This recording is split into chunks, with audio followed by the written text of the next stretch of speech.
Welcome Vinay ji. Thank you for joining us and appreciate it highly. दोस्तों आज बहुत गहरी टॉपिक होगा. This will happen both in English and Hindi, folks. Okay, so that everybody can understand. So आप ध्यान से सुने, last तक सुने, क्योंकि हमारा आज का चर्चा होगा Canada India Canada travel restrictions. Okay, क्या हो रहा है, क्या होने वाला है, इसके बारे में पूरा चर्चा होगा. India Canada tension affects visa services. Okay, इसके बारे में बात होगा. We will discuss about that. And also there are a lot of concerns in the Indian diaspora and also the Canadians who are going in business visa, e-visa, visitor visa, tourist visa. Especially Mahakumbh is coming. Many people have plans to go there and etc. Or you may have a wedding there to go to, or you may have a need to go there for business. Whatever the reason could be, we will discuss everything with our political analyst, Sri Vinay ji. Thank you Vinay ji for joining us. And तो इसमें पूरा बात होगा, last तक देखना. कोई सवाल है तो you if you have any questions please make sure to comment. Okay, and we will try to answer it for you. Okay, but before going further, friends, please make sure to like the video, comment on the video, share the video with as many people as you can, क्योंकि ये बहुत बड़ा गहरी मामला है. Okay, इसको जितना लोगों तक पहुंचा सकेंगे तो कि ताकि वो प्लानिंग कर सकें, इसलिए करें. If you didn't subscribe the channel yet, please subscribe the channel Bharat Marg and also press the notification bell to stay connected with us, ताकि जब भी हम लाइव चलें आपको पता लगेगा. You can come live, okay, and ask any questions you have. Also, we are into many services like teaching Sanskrit, Vedic mathematics, and also we'll be doing our service in Kumbh Mela, Mahakumbh, and also we'll be a lot of people are coming to Mahakumbh, and if you want to come, you just contact us and we will let you know. And we are also doing some seva work in Mahakumbh. Anything that you are interested in, our WhatsApp number is below. Feel free to WhatsApp us. Okay, और इसके अलावा हमारा हर दिन का धार्मिक message आती है. आप हमें सपोर्ट कर सकते हैं डोनेशन देके. bharatmar.com जाके आप डोनेट नाउ बटन प्रेस करके भी सपोर्ट कर सकते हैं, या व्हाट्सएप में संपर्क करके भी हमें समर्थन कर सकते हैं, और ये वीडियो को भी शेयर करें. Okay, Vinay ji, thank you very much for joining. Thank you, Ji. Appreciate it. Okay, so सवाल ये है, it's a question that many people are concerned about. Okay, can we go to India now? There is a political tension, unnecessary tension that has been flamed by, I don't know what to say. So yeah, now the Indian diaspora is very concerned, and many people are concerned, like I told in the initial rollout, right? So can you please say us what's happening and help us understand better? Yeah, as we all know, Canadian Prime Minister Mr. Justin Trudeau accused India of involvement in a terrorist killing last year. And it happened in June of last year, and this man, most wanted terrorist,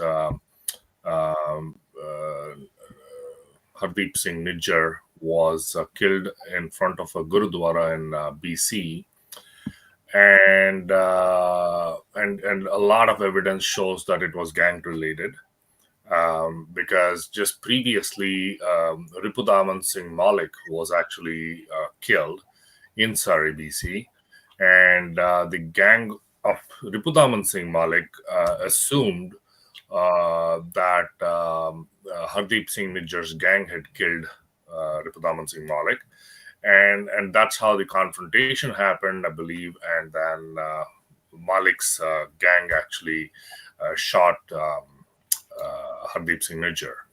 So that's kind of the backstory to it, but it kind of all transpired into, or the narrative completely changed, I should say, where they kind of arrested 3 people this year earlier, and they kind of linked those 3 people to Lawrence Bishnoi, who's a gangster who's actually jailed in Sabarmati jail in India for the last 9 years. And so this man actually apparently he has connections with the Indian government, Well, if he had connections with the Indian government, why would he be in jail? He would probably be in some palatial building in New Delhi or Mumbai, with all the government support and the police support, and he would probably be having a great time. But it's all concoction. Like the Canadian criminals. Exactly. I mean, these guys are just wandering freely and engaged in a lot of gang wars and stuff like that. But nobody is allowed to touch them because they have the protection of the Canadian government. So likewise, they thought that's how it works in India as well, but unfortunately, it doesn't. And he's in jail for the last 9 years, and there are trials going on. He's charged on murder, extortion, and all that.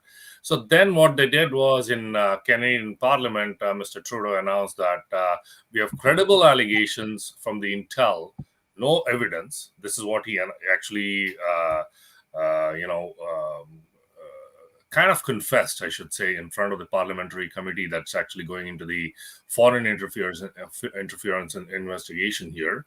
So just a few days ago, he announced that or confessed in front of the parliamentary committee that they had only intel but no evidence, hard evidence.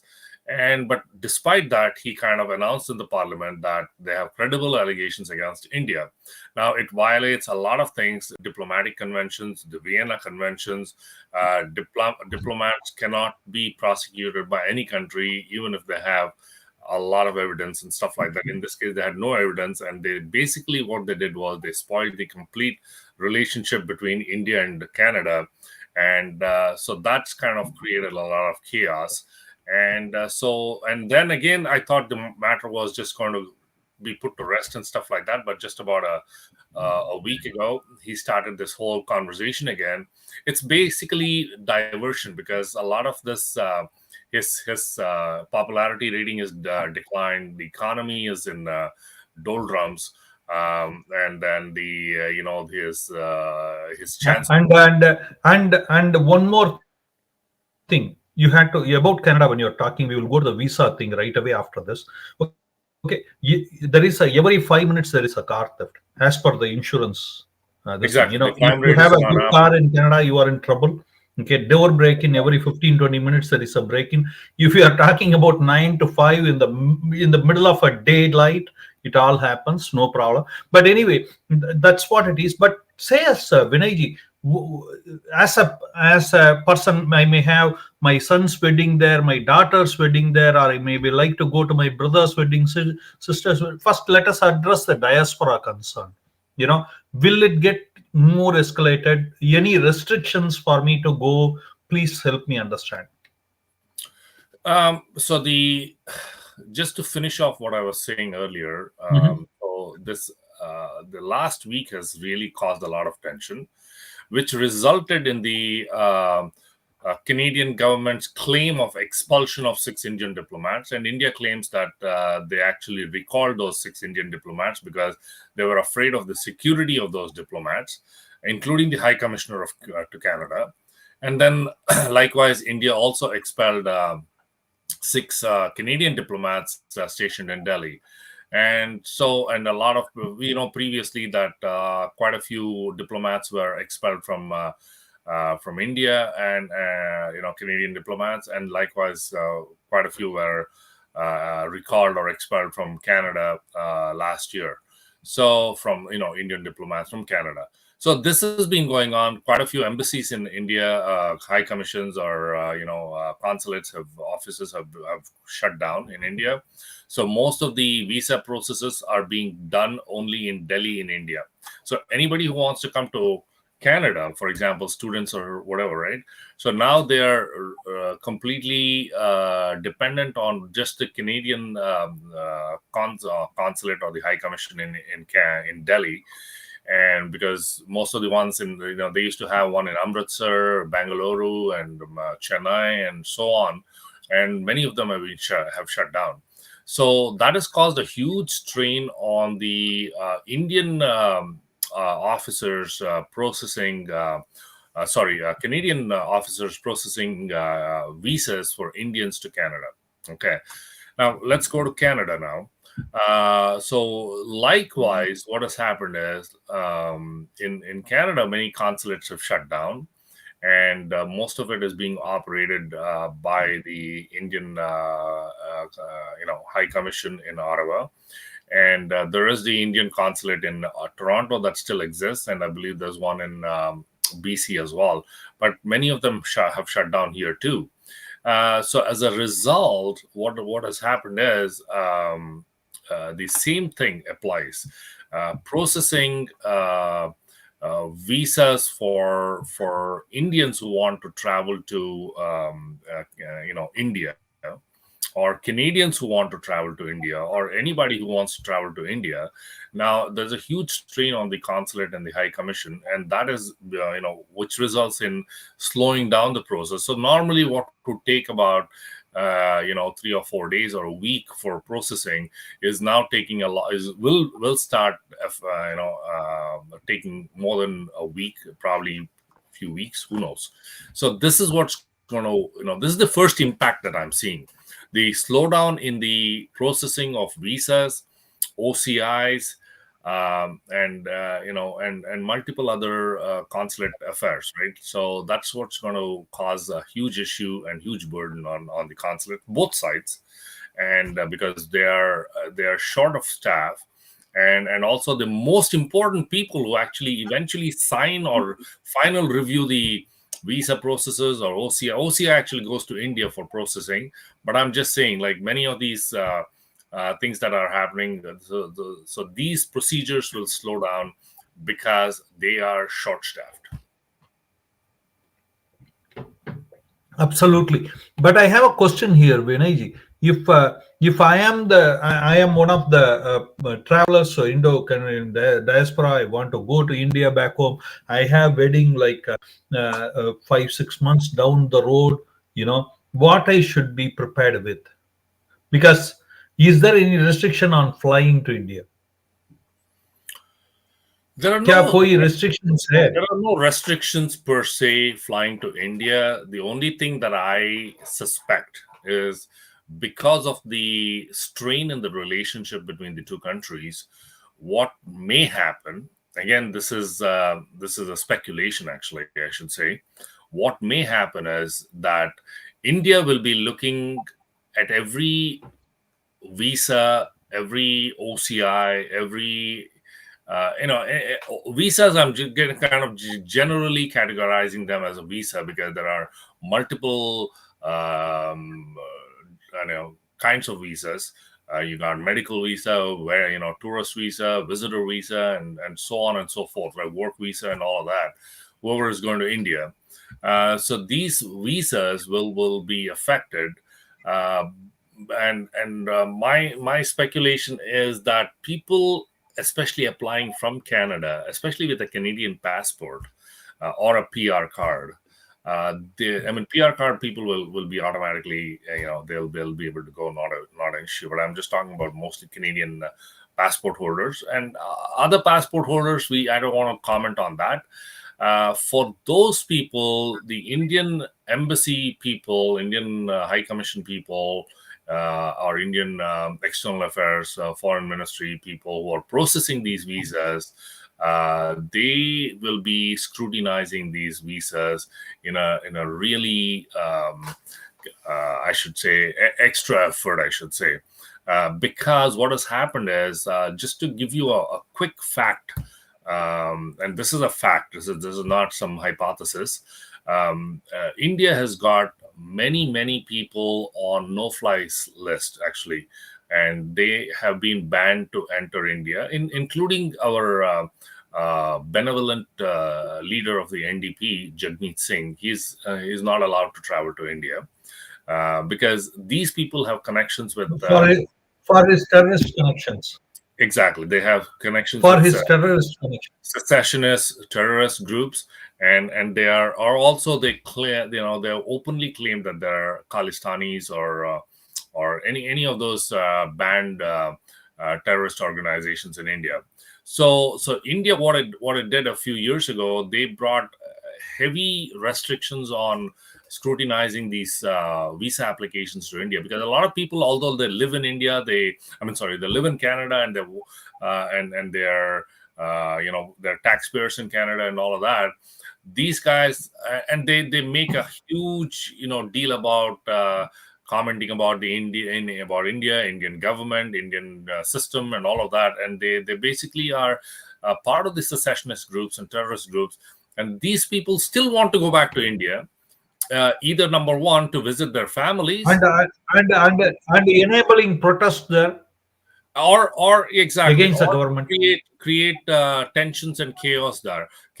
So the government has in India that's why has added extra layers of scrutiny for these applications and applicants. And that is the reason I'm like, e-visas as well. I'm not sure if you've ever gone through an e-visa application. It is extremely although it's extremely simple, they want to know that these applicants are real, because a lot of them thought that, oh, you know what, I'll apply under a fictitious name. I'll get a Canadian passport. I can make a fictitious passport here, not a big deal. And then I'll go with a different name or whatever, use someone else's name.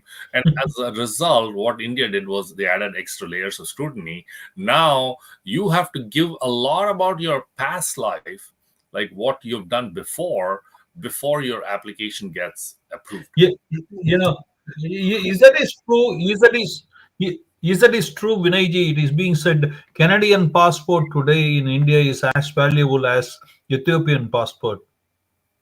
Yeah, it's like it's probably regarded at the same You level as know, Pakistani passport. both have the same respect. Exactly. So that I agree, Yeah. because I'm Okay. like, Yeah. that's why That's I'm saying. I mean, they don't want to say it openly, because Pakistan is not Canada is not a near neighbor like Pakistan, but and there's no kind of a war going on or something. This is all political. This has got nothing to do with any other thing. So the things may change, may not change if a new party comes to power, but I don't know about that. But again, a lot of things, the Indian government has just added those extra layers of scrutiny, like I said, and also because they don't have enough people to process applications, it's going to slow down. The other thing I also want to add, the Minister of Foreign Affairs, Melanie Joly, made a statement in the House of Commons in Ottawa on Monday, October 7th, just a couple of days ago. And she basically said, the people, the Indian diplomats there are more than a dozen Indian diplomats still in the country, and they need to respect Canadian law. And she also added that they're clearly on notice. Six of them have been expelled, including the High Commissioner of Ottawa. Others, six High Commissioner in Ottawa, sorry. Others were mainly from Toronto and Vancouver. And clearly, we won't tolerate any diplomats that are in contravention of the Vienna Convention. And she's talking about the Vienna Convention, where actually Canada has actually, has gone against the Vienna Convention by openly saying these kind of things. And then just one last thing. Joly's comments aimed at the remaining 15 Indian diplomats. Okay, I'm going to repeat that. Joly's comments aimed at the remaining 15 Indian diplomats who are still in Canada. And basically, she is saying that these people are all also on notice, which means that anytime any of these 15 or all 15 could be expelled. Okay. Now, does that mean then India will reciprocate in kind, like they have always done so Yeah, far? absolutely. I mean, like, तो इसका मतलब ये है क्या, ये जो election के कारण जो ये करते हैं खालिस्तानी वोट के लिए, ये लोग जस्टिन ट्रूडो का ये जो एक्शन है, क्या नवंबर के पहले ये भी मौका है कि पूरा काउंसलेट ही बंद हो जाए? Well, there is a possibility. We don't Indian know. Consulate You know what, the whole thing, all this escalation by the Canadian government is because they are under a lot of pressure by NDP. NDP already withdrew their support openly in the parliament. So it's basically Trudeau is on tenterhooks right now because his Liberal Party is a minority party in the parliament, and the government And could they are just a, and fall they are into. just a doormat for US. And both of them are so upset now that Modi won majority in Haryana and Jammu and Kashmir, maximum number of vote Yeah. in Jammu and Kashmir. It just bothers these guys so much See, after the thing all is, their hard work despite against all him this for idiotic narratives and false narratives, Modi's they thought that Modi's popularity is going to go down. Like, it happens in the West. When you organize a rally, about 100 to 200 people show up in the United States or in Canada. Okay. But in India, it's not hundreds or 200s, not even thousands. It goes into hundreds of thousands. Okay, that's how rallies are organized in India, especially when Modi is presiding the rally, right? So he's extremely popular, and the popularity will never go away. I mean, like all the stuff that opposition did to kind of win the parliamentary elections earlier this year failed. Okay, so Modi has come back as a third time prime minister, and that has upset a lot of Western countries. The so called Five Eyes, which includes Australia, New Zealand, England. racist organization. I'm sorry? Yeah. Anglo-Saxon racist organization. Yeah, yeah, Anyway, exactly. I have some questions for you. Yeah, if Mhm. we can, yeah, you please finish it up. Then I have some questions for No, you. no. Yeah. So what I'm saying is that the Five Eyes kind of thought that they need a change in the government and the change of leadership in India, because the leadership that is currently in India, and the party that's in power, does not listen to the Western powers, because whenever they say, hey, can you do this, or we need to do this, we need to set up a base in one of the islands in India. Well, it's not allowed. It doesn't. I mean, in the previous Congress governments, they were just puppets of the United States and so-called Five Eyes and many of the Western powers. But it doesn't happen anymore now, and India is extremely independent, and And so they are this is going to become number three economy. That is also exactly, bothering them. exactly. So that's the huge thing, because then what happened in Bangladesh, where there were United States was ready to set up a base, and they were asking the government, their previous government, to make a Begum Hasina to set up a base in one of their islands. Hasina refused to do that, and immediately, guess what? They toppled the government and they brought in a puppet in his place. So that's what they thought can happen in India, but And enable the genocide. Okay, so exactly.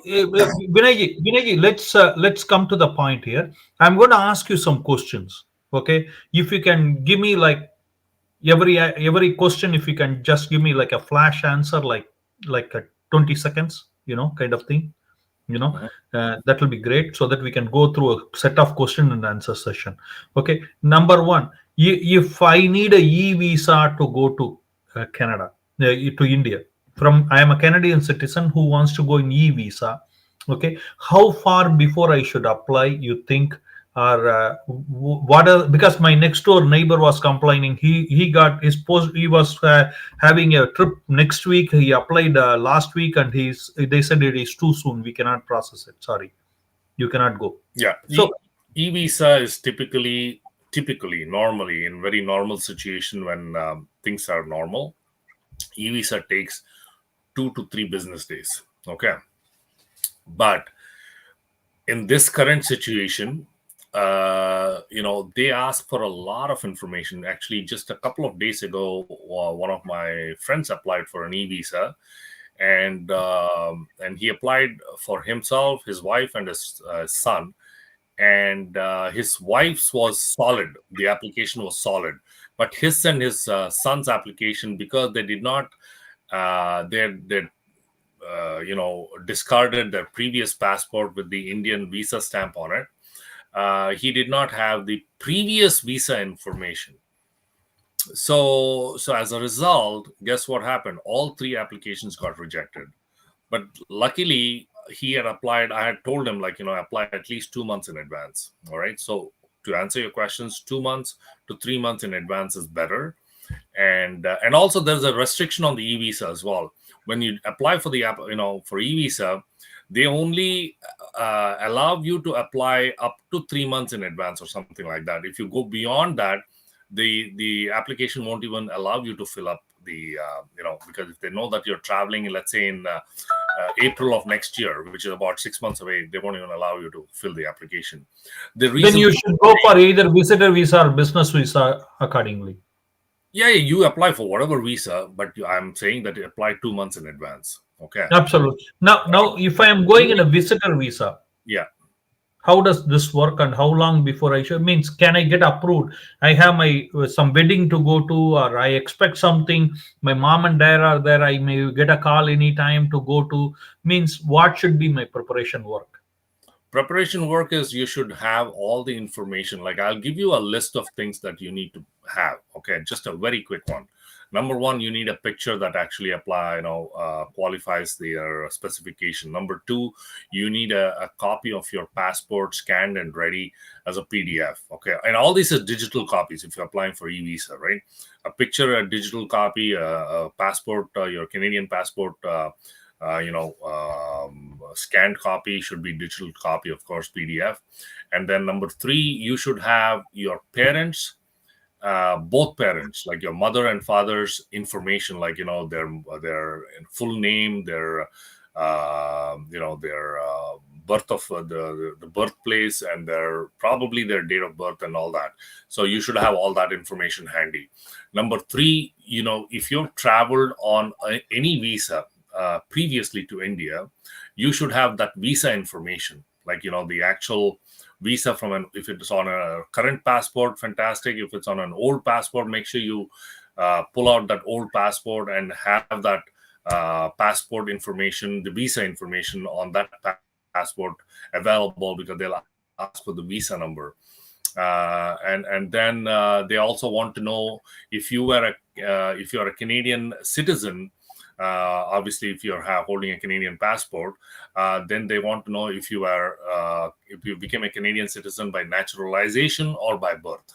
Okay, and if it's by naturalization, they want to know your citizenship card information. Okay, what is the citizenship number? They'll, if you pull up your citizenship card or the certificate, you'll see a number there, unique number, and you need to have that handy.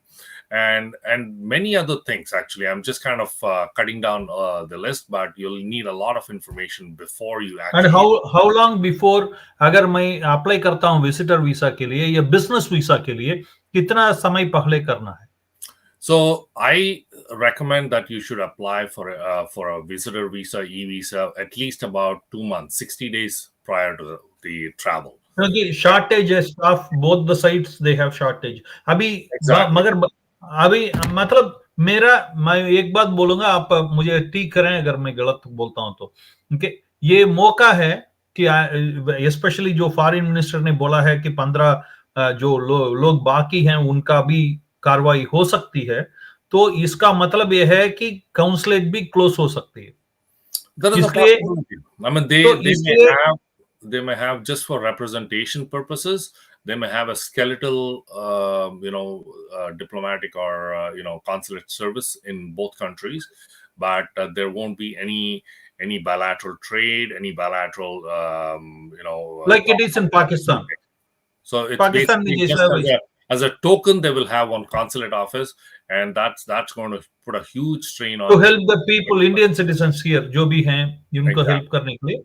Okay, तो मतलब अगर मेरा 1-1.5 साल में मेरा कोई programme आने वाला है, क्या मैं अभी ही विजिटर वीसा या कुछ लेके रख सकूं? ये Yeah, no, there is a restriction on that. I told you, right? So e-visa for visitor visa also. If you are applying online, e-visa. Visitor visa 10 साल के लिए मिलती है ना? No, I'm talking about e-visa. E-visa is only for 1 year. No, not e-visa. E-visa is over. I'm asking about visitor visa and business visa. Okay, let me.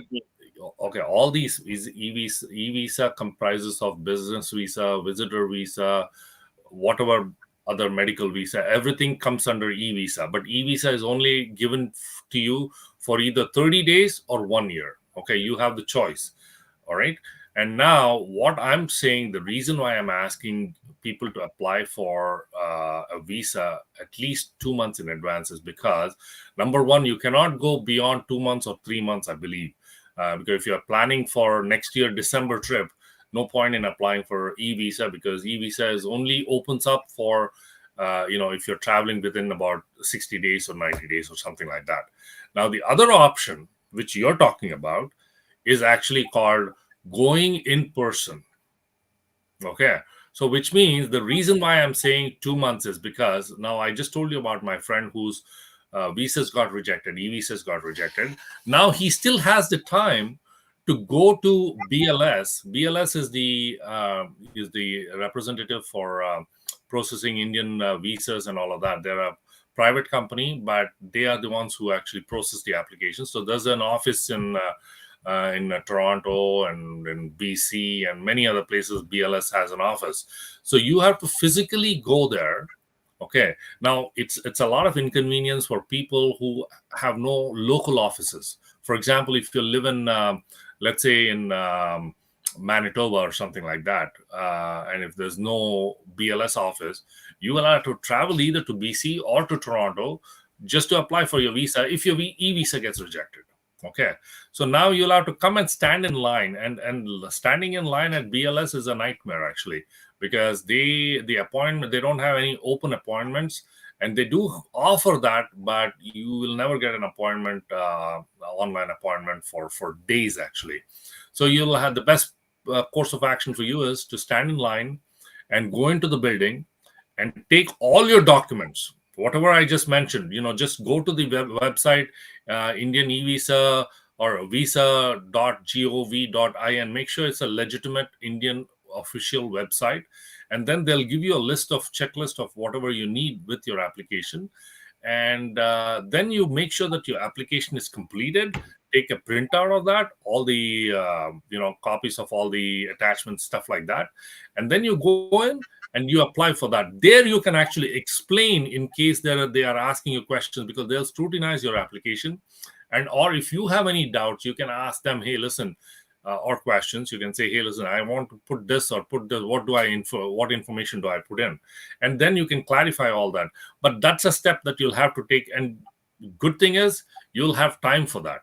And the thing is, there's no guarantee that you'll get your visa back in a week or whatever. But like I said, if you have given yourself about 2 months or 3 months, then you're in a better shape, because there is a chance that you will get your visa within that time. अब जो जो भारत से इधर आना चाहते हैं Canada को, okay, that could be older parents जो इधर आना चाहते हैं, उनका क्या राय है आपके तरफ से? Again, I recommend that you should apply for visa. I don't know if Canada offers electronic visa service, remote visa service. I haven't looked into it, but the best thing is, again, apply 2 to 3 months in advance and plan a trip. And one thing that I always tell people is, please do not book your ticket till you have visa in your hand.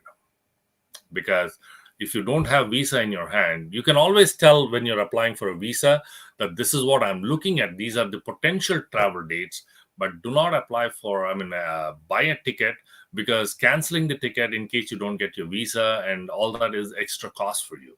So that's why it's better that you apply about 2 to 3 months in advance without booking your air ticket. And once you get your visa, then you book your ticket. मेरा last सवाल है आपसे विनय जी कि ये अगर मैं एक student हूं, ओके, मेरा ये एम्बिशन है कि मुझे कनाडा आके पढ़ना है फॉर माय अंडरग्रेड और फॉर पीजी और whatever that is, post graduate और व्हाटएवर, क्या अभी ये मामला खत्म हो गया है? मैं आ सकूं या आना चाहिए? आपका राय क्या है? ये क्या ये सेफ है कनाडा आना? वीसा के मामले में भी क्या है, और ट्यूशन फीस के मामले में जरा बताएं. Okay, my first suggestion to students who want to come to or aspiring to come to Canada for higher studies, I would say, with the given tension, with the so much uncertainty, with the economy in doldrums, and the cost of living for students having gone up, and also the fact that there are a lot of fake colleges in Canada that are offering these seats, and they tell you, hey, we'll give you a degree, we'll give you a certificate, whatever, diploma and stuff like that.